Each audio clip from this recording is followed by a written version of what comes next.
دل کی خوبصورتی۔ سمندر کے گہرے نیلے پانی میں بہت ساری مچھلیاں پیار اور محبت سے رہتی تھیں۔ ان میں ایک چمکتی ہوئی سنہری مچھلی بھی تھی جس کا نام لارے تھا۔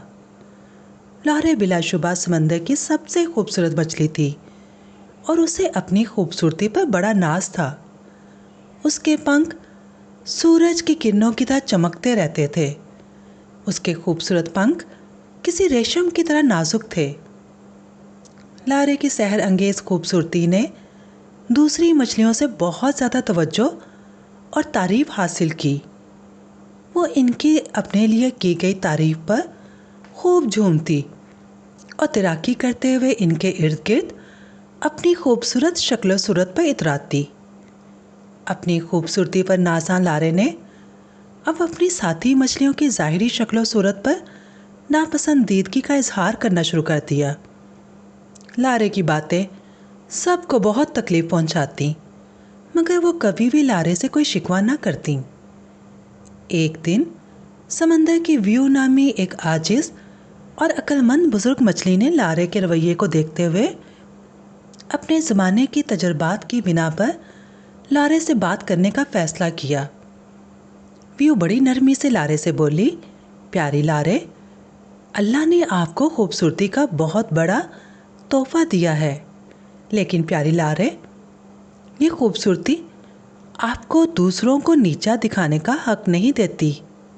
ظاہری شکل و صورت سے زیادہ ہمارے دل کی خوبصورتی اہمیت رکھتی ہے۔ ناسمجھ لارے نے ویو مچھلی کے مشورے کا مذاق اڑایا اور بولی، اس جہاں میں خوبصورتی ہی سب کچھ ہے۔ جیسے جیسے دن گزرتے گئے لارے کا غرور بڑھتا ہی چلا گیا۔ اب باقی مچھلیوں نے بھی اس کی تکلیف دہ باتوں سے تنگ آ کر اس سے کترانا شروع کر دیا۔ ایک دن ایک بہت بڑی اور خطرناک شارک ان کے علاقے میں آ گئی۔ پورے علاقے میں گھبراہٹ پھیل گئی۔ جیسے ہی شارک قریب آئی، سب مچھلیوں نے ایک ساتھ تیر کر اپنا محاذ بنا لیا۔ ویو بزرگ مچھلی نے سب کو مضبوط رہنے کی نصیحت کی۔ لارے نے گھمنڈ سے سوچا وہ اکیلے خطرے کو سنبھال سکتی ہے۔ غرور میں آ کر اس نے شارک کا سامنا کیا، مگر وہ ناکام رہی اور شارک نے بڑی آسانی سے اس پر قابو پا لیا۔ اب لارے کو اپنی غلطی کا احساس ہوا اور اس نے بہت ہی عاجزی سے سر جھکائے مچھلی ساتھیوں سے مدد طلب کی۔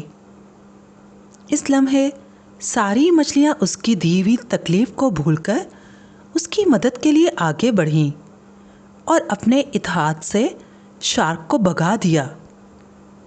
اس دن کے بعد سے لارے نے ظاہری خوبصورتی کی بجائے دل کی خوبصورتی کو مان لیا۔ ساتھی مچھلیوں نے لارے کو معاف کر دیا۔ اب وہ ان کے ساتھ ایک خاندان بن کر رہنے لگی۔